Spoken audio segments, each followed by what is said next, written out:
राधे राधे भक्तों। आज हम गोपाष्टमी के बारे में बात करने जा रहे हैं। गोपाष्टमी का दिन कार्तिक मास के शुक्ल पक्ष की अष्टमी तिथि को मनाया जाता है। गोपाष्टमी के दिन गौ माता की पूजा की जाती है। गौएं भगवान श्री कृष्ण को बहुत ही प्रिय है।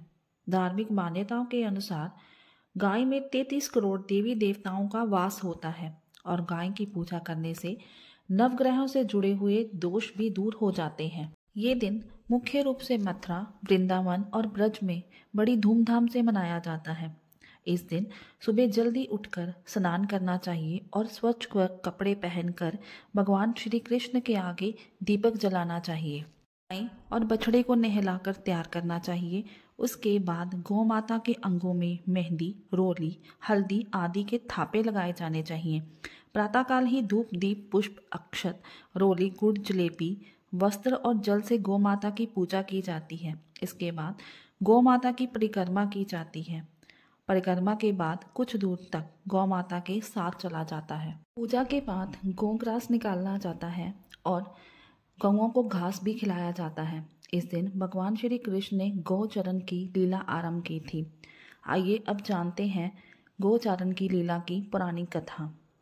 कहते हैं कि भगवान श्री कृष्ण ने जब 6ठे वर्ष की आयु में प्रवेश किया, तब एक दिन भगवान माता यशोदा से बोले, मैया हम बड़े हो गए हैं। मैया यशोदा बोली, अच्छा लल्ला, अब तुम बड़े हो गए हो तो बताओ अब क्या करें। भगवान ने कहा, अब हम बछड़े चढ़ाने नहीं जाएंगे, अब हम गाय चढ़ाएंगे।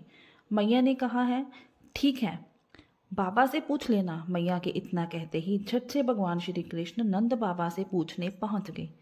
बाबा ने कहा, लल्ला अभी तुम बहुत छोटे हो, अभी तुम बछड़े ही चढ़ाओ। भगवान जिद करने लगे, बाबा अब मैं बछड़े नहीं गाय चढ़ाऊंगा।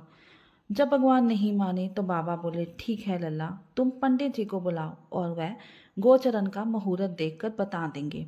बाबा की बात सुनकर भगवान श्री कृष्ण झट से पंडित जी के पास पहुंच गए और बोले, पंडित जी आपको बाबा ने बुलाया है, गोचरण का मुहूर्त देखना है, आप आज ही का मुहूर्त बता देना, मैं आपको बहुत सारा माखन दूंगा।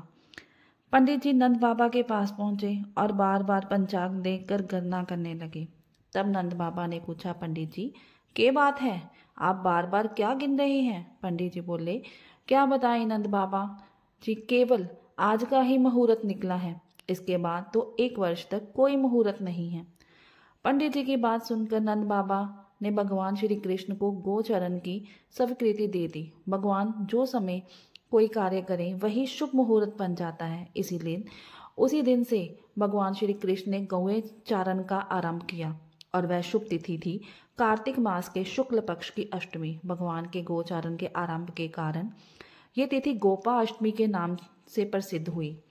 माता यशोदा ने अपने लल्ला का श्रृंगार किया और जैसे ही पैरों में जूतियां पहनाने लगी तो लल्ला ने मना कर दिया और बोले, मैया मेरी गौएं जूतियां नहीं पहनती हैं तो मैं कैसे पहन सकता हूँ। यदि पहना सकती हो तो उन सभी को जूतियां पहना दो। कहते हैं भगवान श्री कृष्ण जब तक वृंदावन में रहे उन्होंने कभी पैरों में जूतियां नहीं पहनी। आगे आगे गायें और उनके पीछे पीछे बांसुरी बजाते हुए भगवान श्री कृष्ण और बलराम वन में प्रवेश करते हैं। तब से गोचारण की लीला आरंभ हुई।